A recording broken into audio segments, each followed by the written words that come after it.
है जिसका जिक्र हम कर रहे हैं, जहां बीते दिन अरविंद केजरीवाल को पेश होना था, लेकिन अरविंद केजरीवाल पेश नहीं होते हैं। अखिलेश का एक बार फिर से हम यहां पर रुक लेते हैं। अखिलेश, क्या अब हमारी आवाज आप तक पहुंच पा रही है?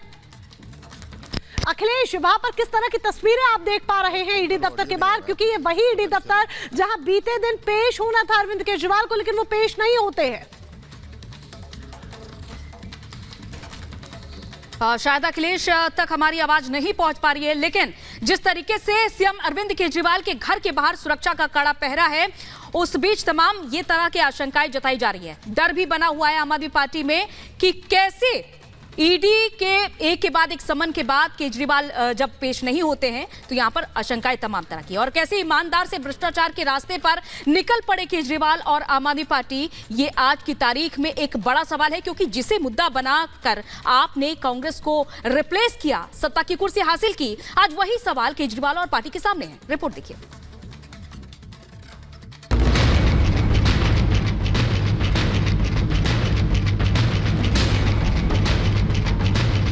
भारतीय राजनीति का वो भ्रष्टाचारी दीमक बन गए हैं। मुख्यमंत्री अरविंद केजरीवाल जी को गिरफ्तार करने की साजिश केंद्र सरकार कर रही है। मैं आपको विश्वास दिलाता हूं, लोगों का अधिकार छीनने वाले किसी को भी बख्शा नहीं जाएगा। भ्रष्टाचार के खिलाफ मोदी का ऐलानी जंग जैसे जैसे अपने मुकाम पर पहुंचने लगा है, विरोधियों के पांव फूलने लगे हैं, जिसमें आम आदमी पार्टी भी शामिल है। उनके नेताओं को अरविंद केजरीवाल की गिरफ्तारी का डर सता रहा है।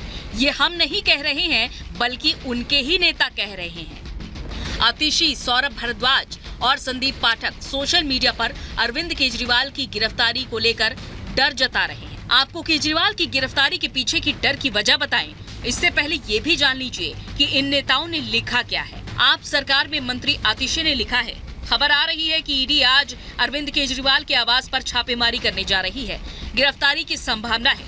वहीं आपके दूसरे मंत्री सौरभ भारद्वाज ने लिखा है, सुनने में आ रहा है कि मुख्यमंत्री अरविंद केजरीवाल के घर ईडी पहुंचकर उन्हें गिरफ्तार करने वाली है। तो आप विधायक संदीप पाठक ने 2 कदम और आगे बढ़कर लिखा है, ईडी दिल्ली के सीएम अरविंद केजरीवाल के घर पर छापा मारकर उन्हें गिरफ्तार कर सकती है। ऐसी स्थिति में सभी से शांत रहने का अनुरोध करें। दरअसल घोटाले की आंच में तप रहे दिल्ली के सीएम अरविंद केजरीवाल के साथ साथ उनके नेताओं की सांसें फूल रही हैं। ईडी घोटाले पर सवालों के जवाब देने के लिए केजरीवाल को समन पर समन भेज रही है, लेकिन केजरीवाल है कि ईडी का सामना करने को तैयार ही नहीं। उल्टा केजरीवाल ने ईडी की तीसरी नोटिस पर सवाल ही पूछ लिए।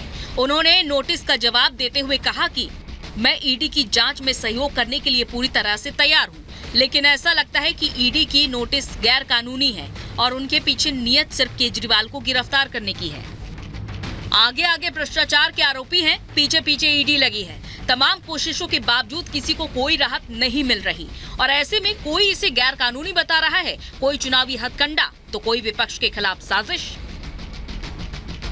कट्टर बेईमान अरविंद केजरीवाल जो कभी ये कहते थे कि भारत से भ्रष्टाचार को खत्म करना है, ये दीमक है। आज भारतीय राजनीति का वो भ्रष्टाचारी दीमक बन गए हैं। संविधान की आपने शपथ ली है, तो आपको तो चाहिए कि ईडी के पास स्वयं जाएं, खाता और बही दें और दिखाएं कि आपने कोई भ्रष्टाचार, कोई पाप नहीं किया। मुख्यमंत्री अरविंद केजरीवाल जी को गिरफ्तार करने की साजिश केंद्र सरकार कर रही है, ताकि मुख्यमंत्री लोकसभा चुनाव की कैंपेन में ना जा पाए, उनको जेल में बंद कर दिया जाए। केजरीवाल के तीसरी बार भी ईडी के सामने पेश न होने और आम आदमी पार्टी का बीजेपी पर वार, इससे दिल्ली की सियासत गर्मा गई है। हालांकि ईडी की आंच सीएम केजरीवाल तक पहुंचने के बाद आम आदमी पार्टी की परेशानी क्या है, ये भी समझिए। जेल में पहले से ही पार्टी के 2 बड़े नेता हैं। केजरीवाल को बार बार समन भेजा जा रहा है। कुछ महीने बाद लोकसभा चुनाव है। केजरीवाल पार्टी के स्टार प्रचारक हैं। पार्टी किसके चेहरे पर लड़ेगी चुनाव? बहरहाल विपक्ष चाहे कुछ भी कहे, लेकिन सच यही है कि देश को लूटने वालों से ईडी का हिसाब किताब जारी है। उम्मीद है भ्रष्टाचार के खिलाफ ईडी घोटालेबाजों को चुन चुनकर अंजाम तक पहुंचाएगी। Bureau report, Republic Bharat. और इसी खबर पर ग्राउंड जीरो से हमारी टीम लगातार बनी हुई है। अखिलेश के बाद चलते हैं हमारे वरिष्ठ संवाददाता जो कि ईडी दफ्तर के बाहर है। अखिलेश, ये समझना चाहेंगे, बार बार ये कहा जा रहा है कि अरविंद केजरीवाल की गिरफ्तारी हो सकती है, लेकिन ईडी दफ्तर के बाहर से क्या आपको जानकारी मिल रही है? 3 बार समन जारी हो चुका है, लेकिन अरविंद केजरीवाल पेश नहीं होते हैं, बल्कि उल्टा ईडी से कहते हैं कि जो सवाल आपने पूछना है वो आप हमें भेजिए। देखिए, मुख्य रूप से अगर देखा जाए तो शुरुआत में गिरफ्तारी के 2 आधार बहुत अहम होते हैं। पहला आधार होता है कि जांच में सहयोग न करना। दूसरा आधार ये होता है किसी एजेंसी के पास कि उसके खिलाफ ठोस सबूत मिलना जिससे वो पूछताछ कर रही है। अभी ठोस सबूत की जांच के लिए अरविंद केजरीवाल को बुलाया जा रहा है, पूछताछ के लिए बुलाया जा रहा है, लेकिन वो जांच में सहयोग नहीं कर रहे हैं। जैसा कि आपने देखा कि 3 बार उनको ईडी ने समन जारी किया और तीनों बार उन्होंने वहां जाने से इनकार कर दिया। उल्टे ईडी से उन्होंने सवाल भी पूछ डाले।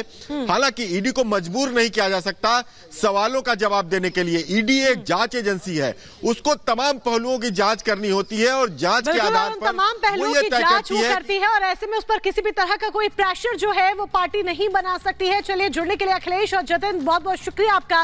फिलहाल इसी के साथ आगे बढ़ते